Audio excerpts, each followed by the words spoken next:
Saya misalnya orang kaya, ada ulama kaya, itu senengannya blonjo, sampai bojone itu marah-marah. Saking parahnya ulama ini kebetulan keluarga saya. Ini anaknya mulai itu anaknya kon golek utangan. Padahal nilai anaknya pertama berangkat dari rumah itu bawa uang, mau ngirimi anaknya di sarang. Itu orang Jawa Timur, kiai alim. Roh bakul kacang ning bis gak mentolo ditukoni. Roh bakul mainan saake wong tuwek wadon ditukoni. Walhasil nduk sarang duwe entek. Tapi gowo mainan, gowo kacang putu-putu. Saake jare. Sama-sama belanja. Dek ini niatnya nyebar rahmate Allah. Saya pernah ngalami itu, meskipun tidak skala yang ekstrim itu. Saya sampai sekarang anak saya mulai TK, SD tak sangoni terus. Kadang beli jajan yang dia sama sekali gak doyan. Dulu ibunya yang marah sebelum ora dipangan kok dituku Gus. Ya masih ora dipangan bakule tetap seneng. Butuhe bakule ku payu ora kok dipangan ta ora. Tapi utek-utek medhit ngene kan pikirannya kan. Nara dipangan aja tuku ya sakake bakule ndonga supaya laris. Lah duit 5.000 bagi kita kan ndak penting wis bentek, ben manfaati bakul-bakul. Karena orang kadang dikasih itu malu loh karena ndak diharga diri. Tapi kalau lewat jual beli kan seneng. Nah, ya banyak ulama yang gitu, boros tapi niatnya menyebar roh.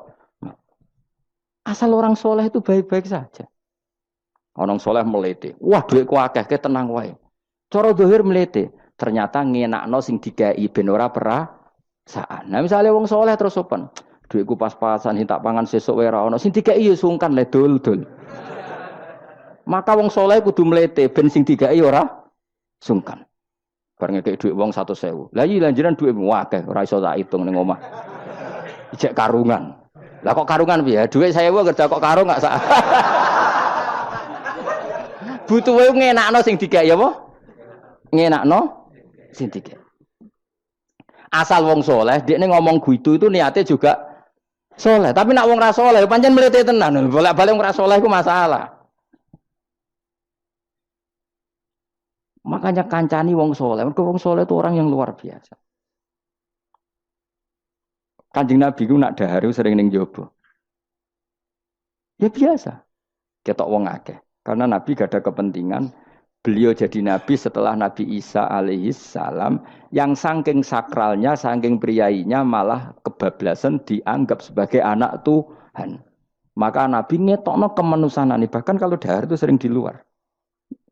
Gue ngetokno nak Nabi itu dahar sebagai umumnya kayak apa orang soleh. Lho kula nate lho berusaha khusyuk iku meneng. Malah ngipi kuwi elek. Mergo aku ora meneng wae wibawa, nak meneng malah buyute wibawa. Akhire wong ra wani takok agama. Nak ana ora takok agama terus takok wong liya, takok rugi malah ra karu-karuan. Tapi baru kayak aku sering guyon gejlokan orang berani tanya. Baru kayak berani tanya, ilmu dikembalikan pada ahlinya. Jadi wong soleh ku ngomong terus yo barokah saenak yo barokah asal dekne soleh alim barokah terus. Tapi nak wong ra soleh goblok e mbok meneng ben wibawa. Nak ibadah anggap wali terus akeh sing sowan innalillahi wa inna ilaihi rajiun. Aneh-aneh wae. Modus yo jenenge wae. Lho iya kayak kasus di Probolinggo andekan wong ra jubah niku ora ono sing percaya. Dia dipercaya karena modus apa? Kesalehan. Umpama ndekne nganggo kathok seprapat terus pahpon ning pasar, ayo aku bisa gadakan uang, percaya ta ora? Baru kayak jubahan ibu-ibu soleh. Maka sarana kesalehan ini kalau di mata orang enggak soleh, di tangan orang enggak soleh itu bahaya. Makanya kata ulama, kata Imam Haromen, kan arah alim, murid pun biasa wae. Aja sampai kowe terlalu khusyuk terus nak ngomong dindel, padahal keliru ngomongmu iku. Mergo anti ilmu. Wes bener kok sampean ini bener. Ora alim sepedaan motor ya sampai dangak-dangak atau sampai rokokan itu bener. Kowe ada bebo khusyuk malah bahaya. Dikira ahlul ilmi jebule gloyor napa. Mulane kan apa melete tak anggap pinter ini. Menutupi apa. Wis pokoke terusno dhewe. Jadi itu ada aturannya. Pokoknya yang penting itu soleh alim. Makanya saya berkali-kali cerita, saya punya sanad sampai Sufyan bin Uyainah itu termasuk gurunya Imam Syafi'i. Ya gurunya Imam Syafi'i itu yang paling masyhur itu Muslim bin Khalid Az-Zanji ketika kecil. Beliau diajari sufi oleh Sufyan bin Uyainah. Kemudian ngaji hadis sama Imam Malik. Cuma di Indonesia yang terkenal beliau hanya muridnya siapa? Imam Malik. Sebenarnya dia ngaji lama itu malah sama Sufyan bin Uyainah. Sufyan bin Uyainah ini yang punya riwayat bahwa Nabi Isa dan Nabi Yahya pernah bertemu. Ketika bertemu di satu kampung, sing Nabi Isa tanya, "Aina sirarun nas?" Lalu rumahnya orang-orang fasik di mana? Sing Nabi Yahya selalu tanya, "Aina khiyarun nas?" Lalu rumahnya orang-orang baik di mana? Ini sama-sama Nabi dan sama-sama muda. Kita tahu Nabi Isa juga wa atainaul hukma napa? Sobia. Nabi Yahya ya Yahya khudil kitab bi quwwah wa atainaul hukma sobia. Nabi Yahya juga mulai cilik alim, Nabi Isa juga mulai cilik alim, wa yukallimun nasa fil mahdi wa kahla. Ini sama-sama orang alim mulai kecil, hanya dua itu, Yahya dan siapa? Isa. Itu sezaman. Saya ulang lagi, sezaman.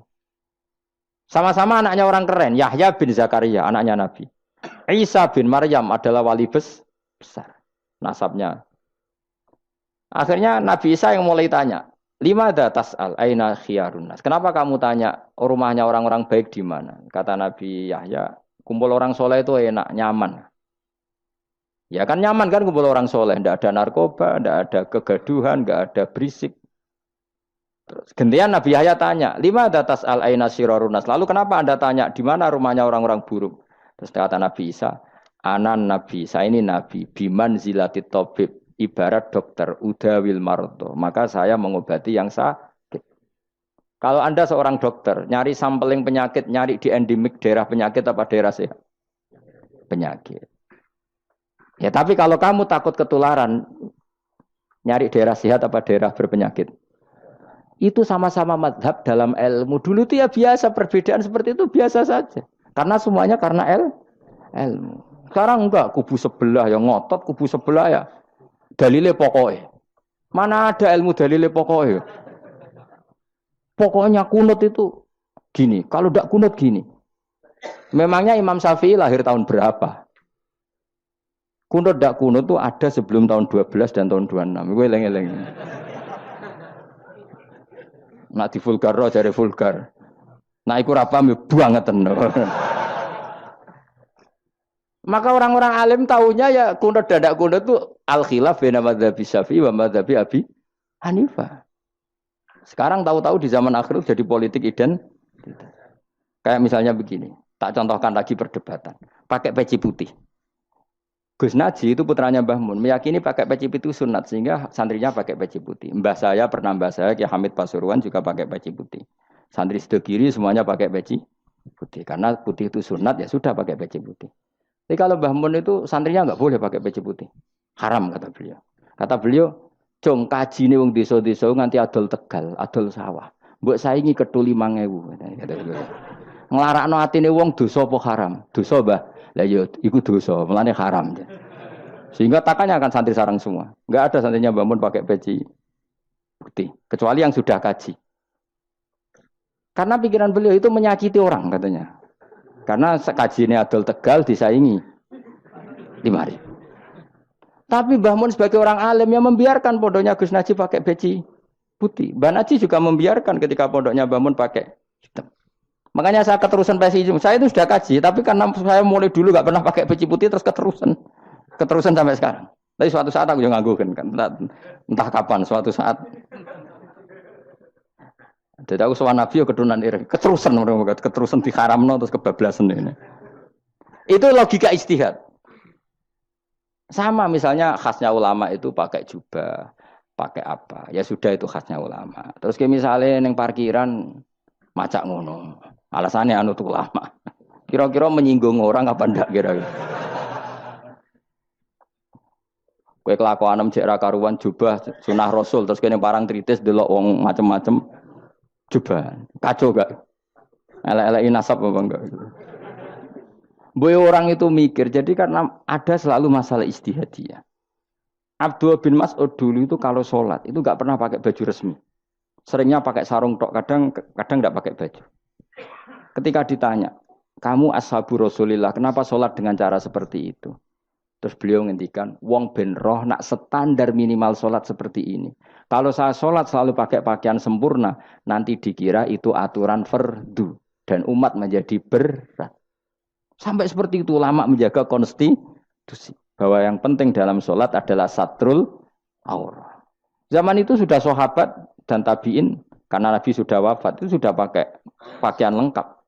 Tapi Abdul bin Mas'ud tiap sholat di masjid dia menunjukkan pakaian paling tidak lengkap. Jadi pernah beliau sholat itu hanya pakai sarung, terus diikatkan di lehernya. Ketika ditanya, dulu kita dengan Nabi pernah sholat seperti ini. Akhirnya ulama menjadi tahu nak ngono sholat paling pokok itu nutupi mabena surah war rukbah. Andai kan tidak ada cerita Abdul bin Mas'ud mungkin dikira sholat syarat sahnya ya seperti itu. Maksudnya pakai jubah terus, pakai pakaian begitu terus. Barokahnya Abdul bin Mas'ud orang tahu standar minimal. Jadi kalau ulama itu motifnya seperti itu. Rasulullah kira-kira senang qiyamul lail apa enggak? Senang. Tapi beliau qiyamul lail di masjid hari keempat, hari kelima sudah tidak keluar ke masjid. Karena Nabi kalau selalu melakukan nanti dikira itu. Tapi kalau enggak melakukan nanti orang enggak qiyamul lail. Maka Nabi pernah melakukan ya pernah tidak. Ya sudah itu konstitusi dalam tradisi ulama. Jelas ya. Saya sholat di pondok saya sendiri sering jadi makmum. Karena semua kiai sudah jadi imam. Nanti dikira syarat sahnya imam itu kiai. Repot. Makanya saya tunjukkan kiai juga boleh jadi makmum. Andai kan semua kiai jadi makmum, saya nanti jadi imam. Ya semua ulama mulai dulu tradisinya gitu. Karena yang dikatakan fardu kifayah itu kalau sudah ada yang melakukan, yang lain tidak usah. Biar seimbang. Sekarang enggak do geruduk kabeh. Makanya terus kacau. Coba sekarang misalnya gini. Andai kan semua orang melakukan kebenaran kesunatan. Yaitu misalnya semuanya ambisi iktikaf di masjid. Terus tidak ada orang melakukan kebenaran ngrumat yatim, ngrumat jenazah, ngrumat jalan-jalan raya. Kan kacau. Mergo semuanya satu variasi kebenaran iktikaf di masjid. Yatim sedang do mati. Mergo do iktikaf kabeh. Tapi baru kayak ono sing itikaf ning perapatan, nek ono wong tiba iso nulung, nek ono wong kesasar iso tako. Baru kayak wong sing itikaf ning perapatan. Sayange terus bidung-bidung barang ku sayange. Sajane niat itikaf ku sah. Nawaitul iktikaf linusratit thoriq. Niat ingsun itikaf nulungi dalan ben nek ono wong butuh. Coba sekarang, orang yang kecelakaan, pertolongan emergensi orang yang itikaf di jalan apa yang di masjid? Di jalan, barokahnya banyak itu tim SAR gratis. Umpama do niat soleh kabeh bumine pangeran sah mbok itikaf. Mulai sesuk gak apa-apa itikaf ning perapatan. Tapi buktikan kamu tidak berbuat macam atau tulisi relawan orang tersesat. Jadi ajane kebaikan itu ada di mana-mana. Makanya Nabi menyatakan kebaikan orang itikaf jadi katakan Nabi baik. Orang yang jalan-jalan kemudian ada duri disingkirkan juga disifati Nabi orang baik. Orang yang rumah yatim disifati Nabi orang. Bahkan orang yang hubungan intim dengan istrinya sama Nabi ya disifati orang baik. Sampai sahabat tanya, masa urusan gitu dapat pahala ya Rasulullah? Loh iya, andekan itu sama orang lain kan malah dosa. Berhubung sama istrinya maka dapat pahala. Kayak apa Nabi ngitung kebaikan sekian banyaknya. Tahu-tahu di zaman akhir kubunya saja yang baik. Ini apa-apaan? Ini kalau iskal deh. Yo mareni yo tobat yo. Kebaikan adalah sesuatu yang dikatakan Allah baik di kubu kita maupun di kubu sebelah. Mau kubu sebelah ya apa saja. Baik di partai kita maupun di partai sebelah. Maupun di ormas kita maupun ormas sebelah. Karena semua kebaikan otoritasnya di Allah Subhanahu. Ada nabi yang senangane ngurus wong fasik, Nabi Isa. Karena berpikiran nabi itu tabib, ya tabib itu yudawil untuk mengobati yang sah. Ada nabi kayak Nabi Yahya. Karena kalau orang kayak kamu tak suruh ngobati orang fasik, kira-kira katut tak sing fasik tobat. Cara rohin tak cul ngobati wong wayu, kira-kira sing katut sapa? Sing ayu dadi ngaji apa sing ngaji dadi ya ukur dhewe, nak ora kuat niru Nabi Yahya, nak kuat niru Nabi Isa. Tapi kowe ora nabi masalah. Ya sudah, yang penting roh ilmunya. Bahwa dulu itu biasa. Nah khilafnya ulama kira-kira seperti itu. Yang peci putih ya silahkan gue iling-ilingan, nak putih itu sunat. Tapi sing ireng, piye-piye kaji desa iku disaingi kedul 5.000 gak terima aja. Yakin deh, Bos. Nah saya ini mulai kecil di sarang. Tapi mertua saya itu keluarga Pasuruan. Jadi saya ya Lucunya saya kalau ngajar di Pasuruan pakai peci hitam. Sebagian santri separuh pakai peci hitam menghormati saya. Sebagian pakai putih menghormati kiainya. Jadi jadi saya lihat ini ya sepanjang sejarah kalau saya ngajar itu jadi warna-warni itu karena tadi saya kaget kok banyak yang pakai peci hitam. Menghormati jenengan Gus. Yang putih masih banyak separuhan. Ya gak ada yang merencanakan ya alami saja. Antara sampean bener di putih apa hitam? Bebas. Karena tadi ini masalah nopo istihad. Ya, saya kira demikian. Assalamualaikum warahmatullahi wabarakatuh.